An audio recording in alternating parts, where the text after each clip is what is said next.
Magandang umaga po kapamilya. Ito po si Father J-Boy at tayo na po at magkapet padasal. Sino ba ang sinusunod mo sa mga pagdedesisyon sa buhay? Sumusunod ka ba sa sinasabi ng karamihan? O ikaw ba ay gumagawa ng desisyon ayon sa iyong tunay na sarili at hangarin ng Diyos? Hindi lahat ng bagay tama ang karamihan, mga kapamilya. Maraming mga taong umuunlad sa buhay at nakamtan ang kanilang kaligayahan dahil hindi sila nagpadala sa ginagawa ng nakararami. Halimbawa, dahil lahat ay nagne-nursing, magne-nursing ka rin. Ano ang nangyari?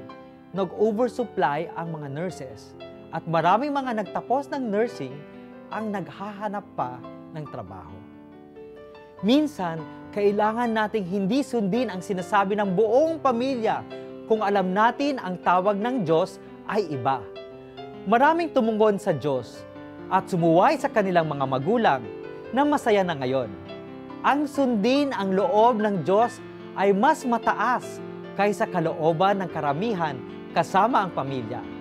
Pagdasal po natin na sa ating buhay, ang pagsunod sa Diyos ang ating sundin, kahit taliwas ito sa sinasabi ng lahat.